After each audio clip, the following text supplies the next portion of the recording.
Our guest this hour is Eliud Ngugi, an advocate of the High Court, and we're talking about estate planning and some of you say heirs and errors. We'll be looking into some of those, but we're going to start off by saying good morning and welcome to you. Good morning, Do, and morning, City. Morning. Morning. Karibuni sana, rather karibu to you, just you. Welcome you into the room this morning. Let's welcome you properly with today's proverb. We're in Angola, and if you don't know, CT miraculously goes to different African country every week. He comes back with proverbs, and then we get them every day for a week. And so we want you to hear the proverb today. Tell us what you think about it and how you would interpret it. Fair enough? Okay. You cannot do without water, even if it drowned your child.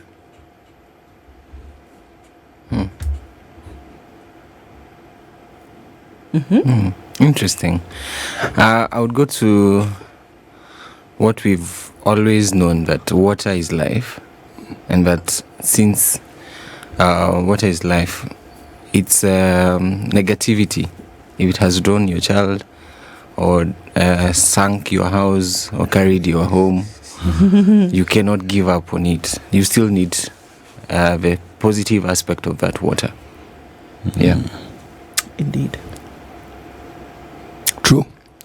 Water is life, no matter how you look at it. Interesting. It is. Interpretations of that, it just seems pretty cut and dry. But still, yeah, even if it's given you a bad experience, doesn't mean you'll never use it again. All right, let's get into this conversation for this hour. We talk about the heirs and errors and looking into succession insights on estate planning. All right, just give us an overview over what we're talking about. Succession on estate planning. When we talk about planning, at that point, are we really talking about succession? When we talk about estate planning, what exactly are we looking at now? Let's get into the intrigues of this. Well, we are looking at a point in life where you pass on, you die, but you had properties which you would like to also continue controlling.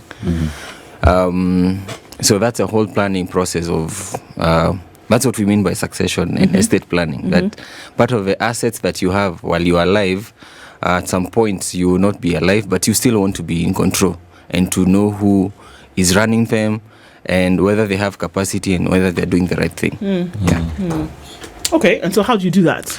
Because I would imagine that if you passed away, you wouldn't have much control over what's happening if you're not there. Yeah. I would imagine. Yes. Okay. But that's what he's saying. You may pass away and you still have control. Yeah. And So I get the impression he wants to tell us how you can have control after you have gone to the other world. Yeah. Just like City traveling to different African countries while still here. You can also in advance. That might be in the realm of witches and warlocks. But you can also in advance plan the future, your next 100 years or 200 years. By first, either you could write a will, have it documented properly, and you bequeath or gift the different people in your family, even friends, charity organizations, or you could also form a trust, a body that is going to hold these assets. You could also, before getting married, prepare something we call a prenup agreement. My God. Okay. So that one will help you set aside some of these properties and you're able to gift them to specific people to keep those things.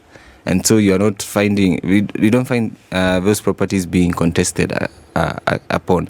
But also, there's an unfortunate situation where you do not plan and so the court and the law will plan for you.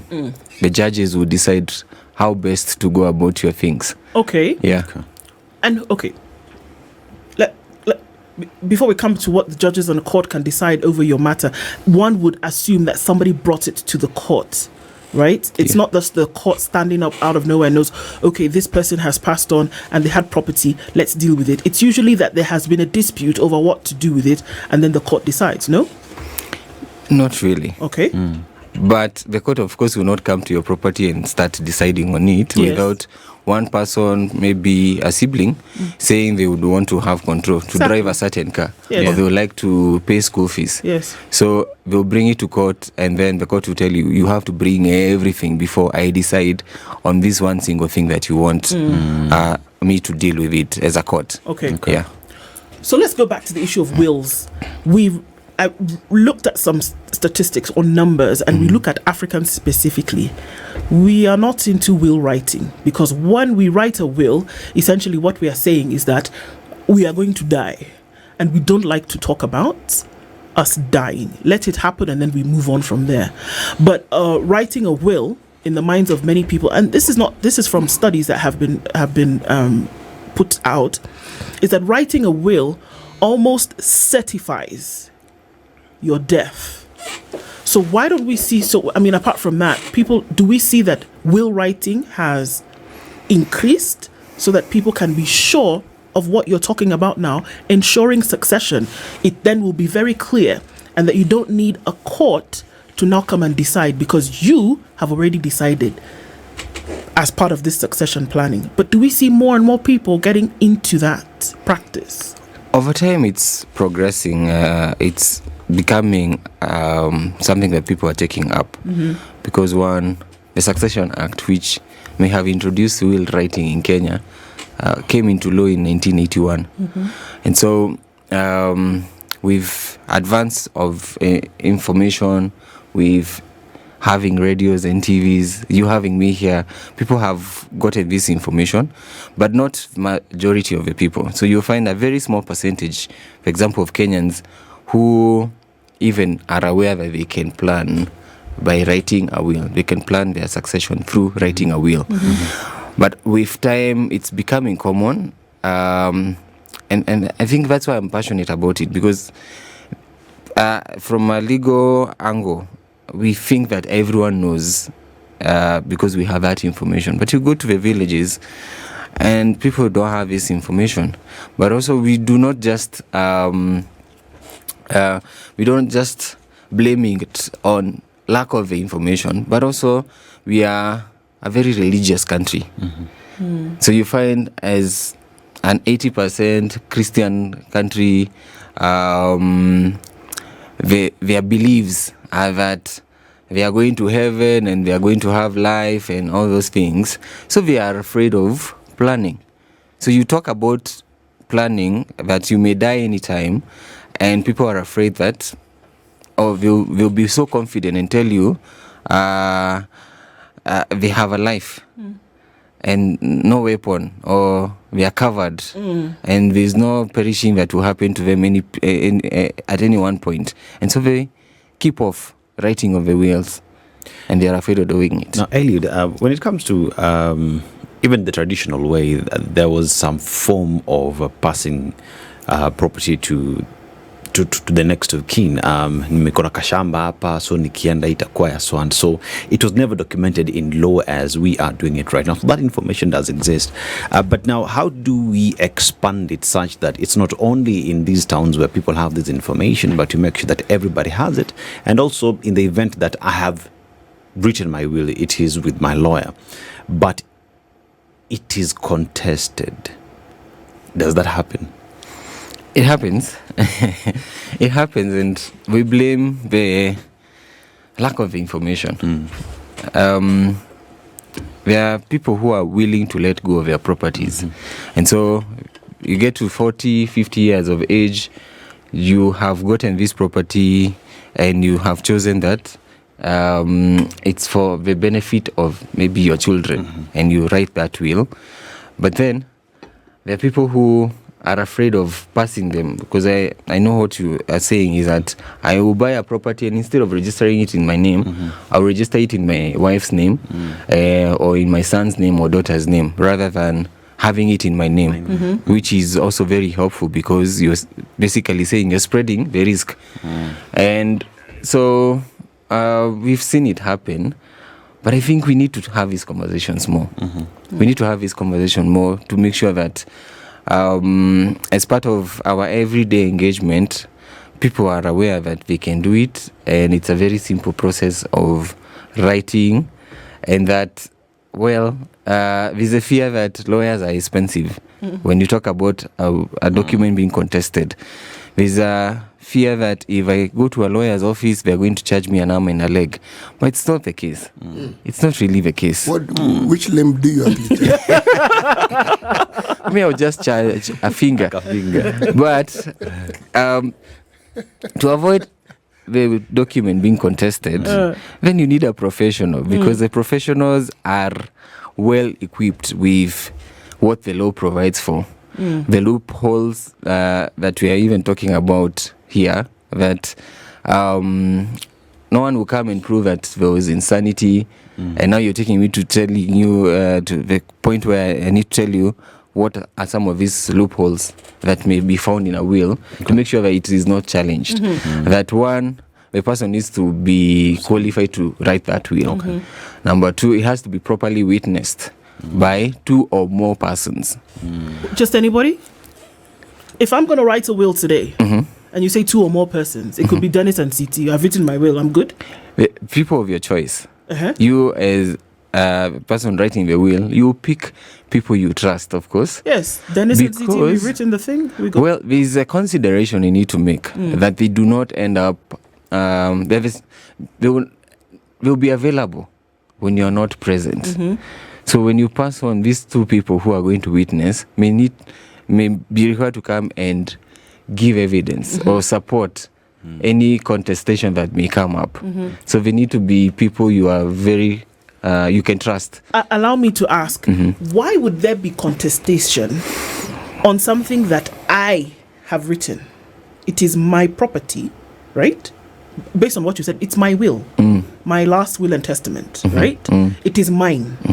Why would there be contestation on whom it should go to if I am the one who's decided I will bequeath my 100 unvaccinated cows to my person, or I will bequeath my 10 acres to this other person? They are mine. I have made the decision. Why would there be contestation? Because there are aspects of writing a will that are required in the documentation. So it may be your wish to be to gift Dennis, who is your friend, but there is a requirement that as you bequeath the so-called friend, he cannot come and also witness that will. You cannot pick him to be your witness. You could gift your child, who is not of the age of majority, which is 18 years and above. And so when it comes to the point of now confirming this will in court, the person is not of age, because they are maybe 5 or 10 years of age, and the will says this person is going to hold this property. You're transferring this 10 acres of land. And so you lack that provision that says before they turn 18 years of age, this other person will be holding this property in trust. And that's why I'm saying you need to go to a professional to help you prepare this document, because there are these aspects of will preparation. When you're picking these witnesses, the witnesses need to also make sure that they appear at the same time. At the time of signing that will, they need to be in the same, to see you also sign it. So basically, they need to be in the same room as you you sign this document. Okay, walk us through the process so we can understand this. And there's no set time when you can write a will. You have property, you know that at some point, if you have children, wives, husbands, then you can say, well, I'm going to leave, my 10 acres to my 3 husbands. Let's just go with it, okay? And I can decide that this is how I'm going to go ahead and do it. And maybe I'm not going to die for another 20 years, but I can say that I want to do it in this manner. How does that process start? I start writing things down on a piece of paper. I get in touch with you, Eliud, my lawyer, and I say, okay, let's see what we can do. Then just walk us through that process. Well, the best time to write a will basically be when you have capacity.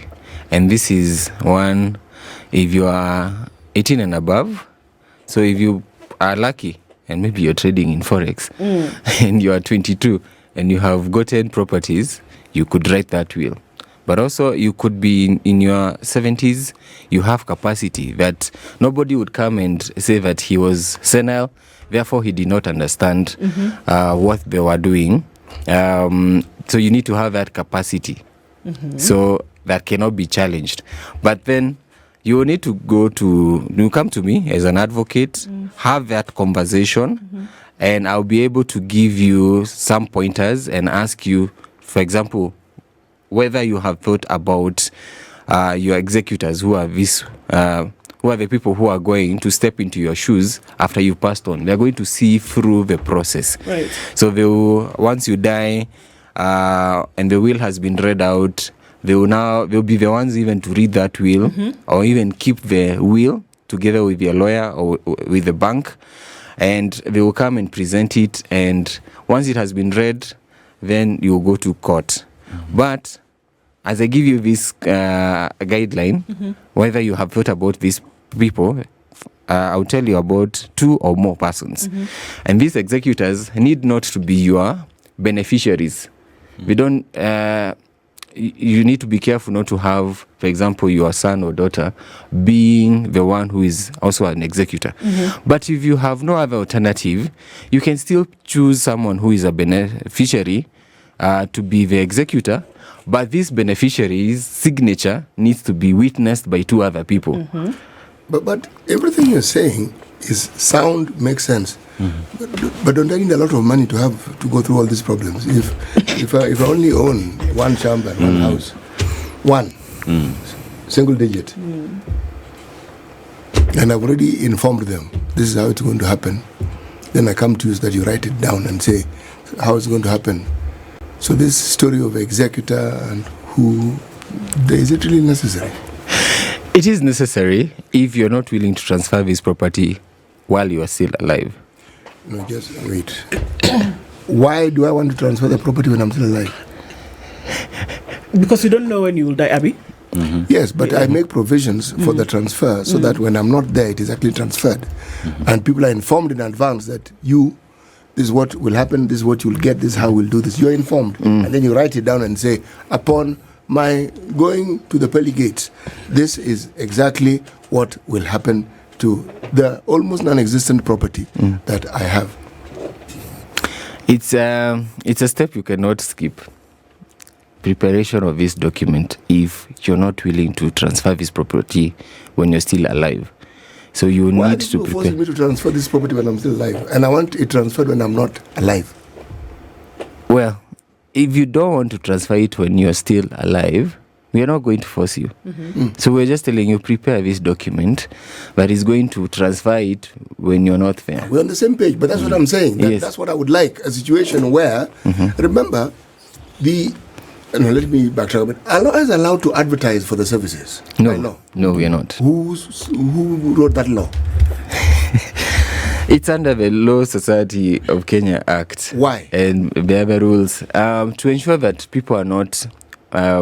It's part of marketing to regulate the marketing, because it's a noble profession where you're supposed to know about the lawyers through referral, their good work, not through TV Is advertisements. education a noble profession? Teaching. I would not. I would speak I about am a teacher myself. Yes. So careful. Please say yes. Just Eliud, I'm giving you the leakage. Say yes. It is Yes, very noble. It's noble. Everybody who is here passed through some teacher. Yes. Not everybody here passed through a lawyer. But the point, no, you did not. The point I'm trying to make is this. Schools advertise as though there's no tomorrow. We are CBC compliant. We even have a workshop. Enrollment ongoing. In fact, class, this is started.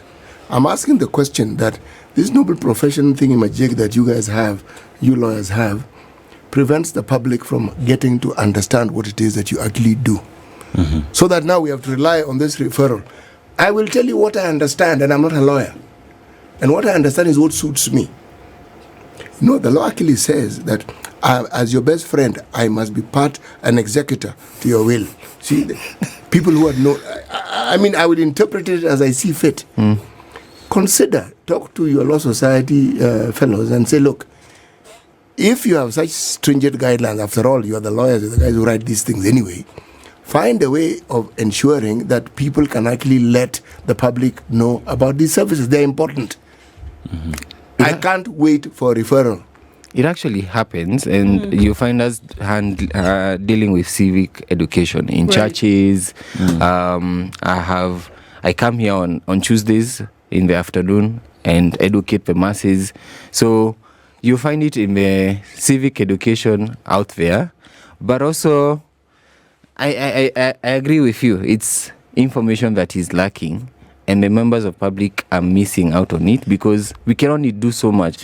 Very few people are willing to give out free information. If something as dangerous as alcohol is advertised until you don't even know what to do with the advertisement, okay? It's lovely when you consume it, but it's deadly. The harm it causes is clear. Mm-hmm. Now, something that is actually useful, something that you actually need, and something that your life actually could depend on, and then you have a law because of this nobility thing. Rethink it, man. The nobility exists so that it can benefit people.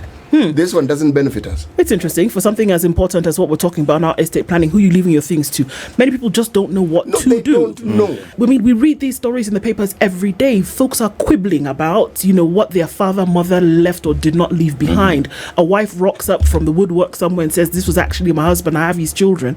And he didn't leave anything. Yes. Or did not leave direction in terms of what was supposed to happen. And the children are a colored photocopy of the person who has died. So then, so questions into then how do you work through that? Eliud Ngugi is an advocate of the High Court, and he's our guest this hour. And we're looking at, succession planning and what you really ought to do when it comes to some of these things, will writing, etc., etc. And we're having that conversation with him now. Our guest this hour is Eliud Ngugi, and he is an advocate of the High Court, and we're talking about estate planning. Now, when you heard, we're not talking about estate Buruburu Phase 1. No. We're talking about your estate, the things that you have amassed over time, property, assets and things like that, and who you would then leave it to.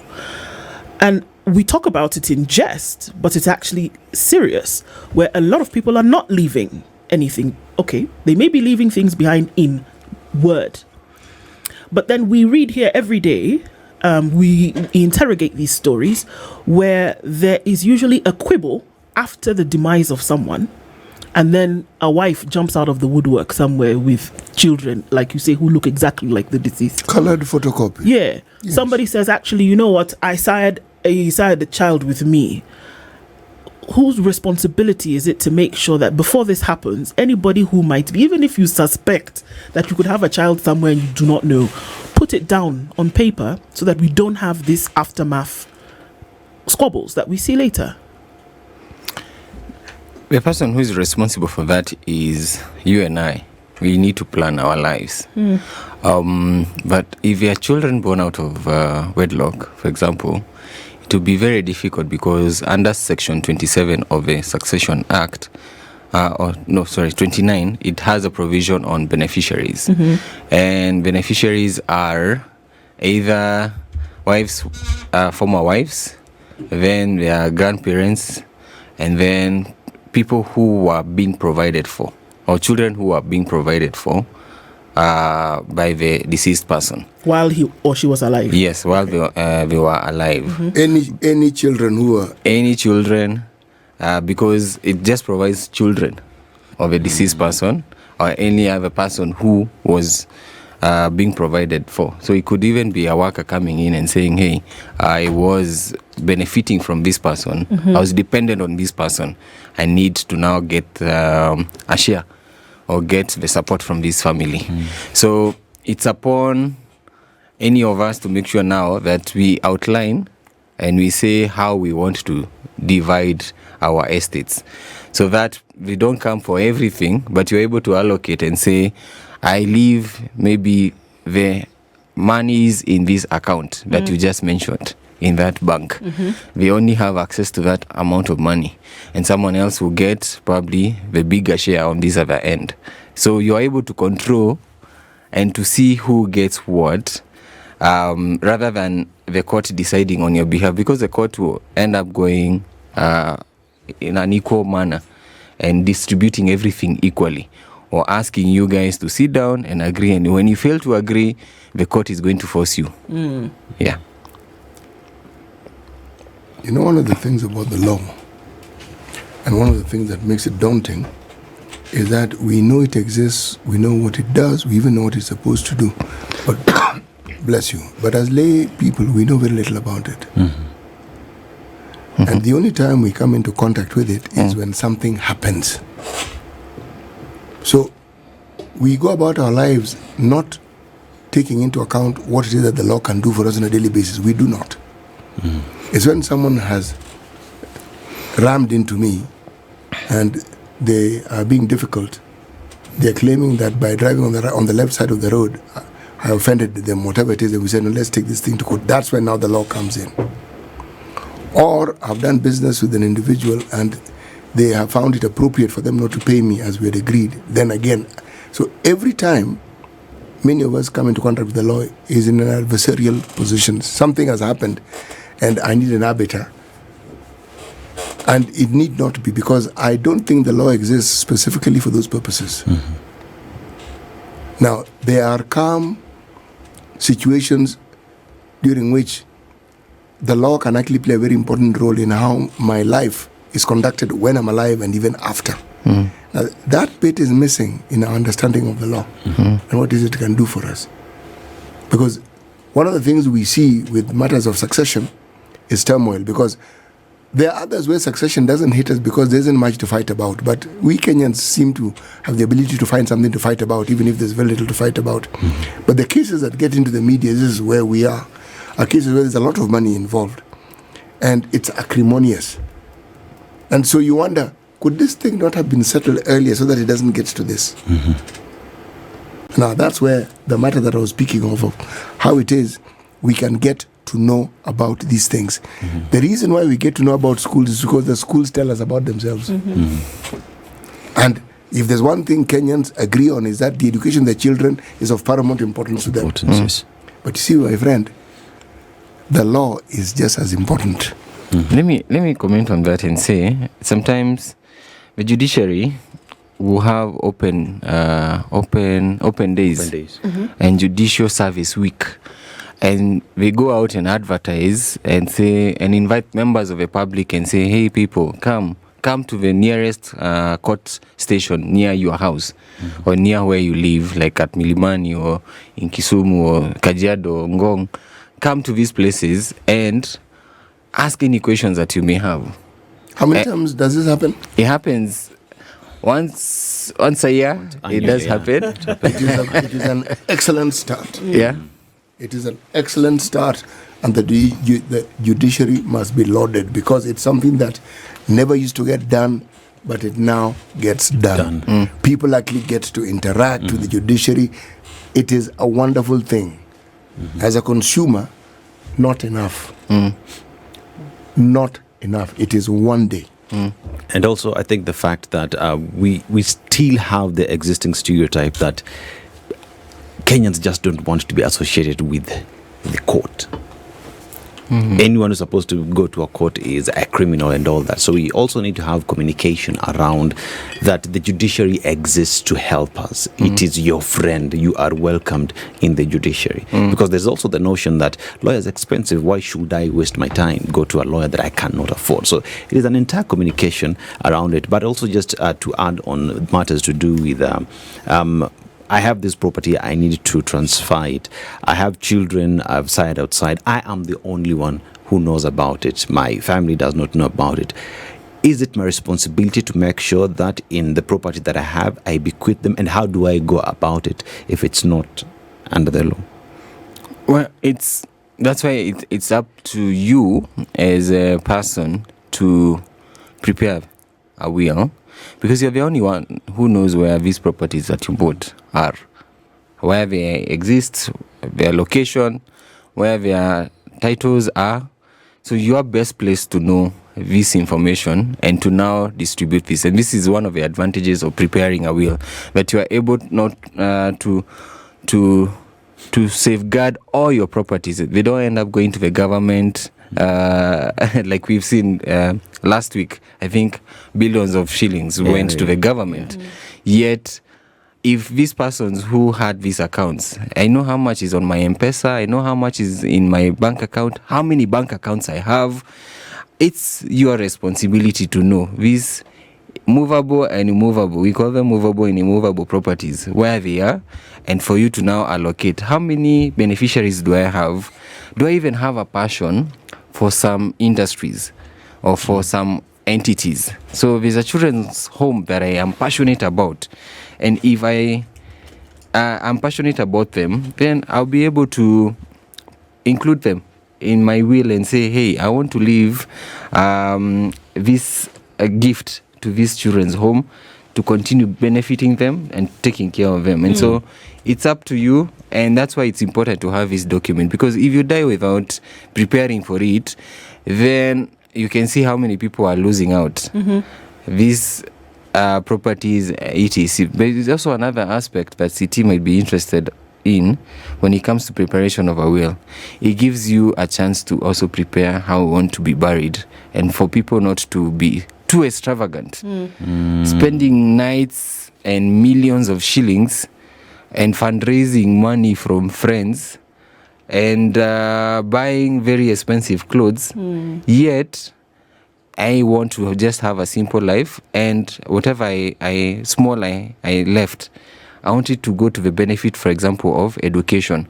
So in your will, you can even dictate and say, I want to be buried in simple attire that will not cost 5,000 shillings, and the cost of my burial should not cost more than 30,000 shillings or 20,000 shillings. And so there will be no those vaccinated animals that you talk about dying. Those animals do not deserve to die. You'll be able to now have that burial planned through writing that will. Okay. In my community, it will be disregarded. Everything you've just said, I can write in the will, they'll say. So that's very interesting. And on that that was particular day, he wrote that thing when you don't know. That guy was delirious. It was malaria. No. This is not how we want to bury his. So then how do you deal with that particular issue when now the law, which many people in a traditional setting will say is a Western concept, this will writing? Because traditionally, did we write down on a piece of paper what you were going to live? No, we told people. The father will tell his sons, this shamba I have left for you, this one I have left for you. Or he'll tell his wife, when this might happen to me, first son will take this, second son will take this. We know the daughter will go and be married off by somebody else, so we know that you will have this. Or in some cases where you have some forward-thinking fathers, they would say, my daughters will also have part of this land. Rarely was it written on a piece of paper. So many will tell you, just like CT is saying, that this concept that you're bringing of putting things down, and we're not talking about in 1905, we're talking now in 2024, and they will tell you that this concept is a foreign one. You want to tell us how to bury you? It's never going to happen. Things like, if the wife was not married properly here, she will not be buried here, kind of thing, right? Still carries on into today's world. So here we are saying, write a will, because it can say who you will leave your property to, it can say how you will be buried, it can say what kind of money you will spend. How then do we do this kind of succession planning in the light of a very traditional practice that is still existent today? The courts have been faced with this situation, and they have declared and given a direction on this issue. And a recent one was from the Gusii family, a Gusii community, where there was a home in the city and there was a home up country. And the court went ahead to say, because the person wanted to be buried here, the court went ahead and said, we need to honor their wishes. So the court will honor the wishes of the person, but it also doesn't mean that when you prepare and make some of these requests, they have to be in writing. I've just maybe I did not share this, that you can also have an oral will, but with a limitation that you have to die. Under the law, you have to die within 3 months. So you don't have to write that will, But you can just make declarations in the presence of witnesses, 2 or more witnesses. But you need to die within 3 months, unless you serve. Okay. I'm imagining this thing. I'm with my boys somewhere. Yeah. And we were talking about, guys, given this gentle age that we've arrived at, we need to say, I'm the lawyer. I tell you, by the way, guys, you don't need to try these things. We can just sort of like I'm record just telling you. Record it. Yeah, you can record it on your phone. Said, lawyer friend, but we need witness. Send me a witness. Okay, Nani, you come, witness. Okay, so how do you want this done? Done. You've said it. Really? But you have until February 20th. Yes, you need to die before then. Now the problem is this, huh? Even if you record it and you send it, the recipient will say, "What? Yeah, sounds like him, but how do you know it is him?" Exactly. Number one, first of all, who those friends? Those drunkard friends of his. The people who are witnessing what? That we disregard as a family. What? Since when? Yeah. I'm simply saying that if only there was a straight line with regards to how it is we relate to the law. If only there was a very straight line in how we relate to our traditions and how we relate to things that have to do with death. There's nothing straightforward about it. And the more educated people are, and if you happen to have children who are now grown up, now that thing gets really interesting. Yes. Because each of them will have an opinion. True. And that is why the interaction and a firm relationship with the law must start early. So by the time it's being brought in as a reference point, we're talking about something that we're familiar with. If it's brought in as a case of last resort arbiter, it will be fought. The very law that you've injured is what will be fought. And when you talk about court deciding when someone will be buried, it means you're going to be in some freezer somewhere for a very, very long time before you're actually buried. Now, do we know the agony of the family when all this is going on? Spouse, children, simply because some tradition has stepped in and there's an issue here and it's taking time. There is no closure. I think as well, there is the fact that as Kenyans, our interaction with the law is almost zero. The constitution is in place. It's the politicians telling us about it. Our interaction with the law and what it provides, it's zero. That means proper communication, as we've said here, is needed. And perhaps you guys need to talk to LSK to allow you guys to do these things more other than just annually. Probably. Very true. Our interaction is very limited. Ambulance chasers are also going to come in. It's very limited. Yeah, and then start. But there are a few of us who are out there trying our level best. You'll find I have an account on TikTok and in all my social media where I just talk about the law throughout and I give that information. I have colleagues who also do similar things on YouTube. It might also require us to be to choose to also learn. Go on YouTube, just search on these issues because there are materials on this. Documentation. I've had people even on those traditional stations where they teach in mother tongue. And so it's out there and we may need to just take that step and listen and look for the information because the information is there. But I'm not saying that we are doing very well. Probably your view is taken and that your view is taken. And we have had this conversation, I think, one of the committees I sit in called court users in the family division. I sit in a committee with some magistrates and other judicial officers and other lawyers. And part of the conversation has been 2025, we have to do better. We are going to have a family event. We are going to try and seek these avenues to educate the masses because we are aware it's true.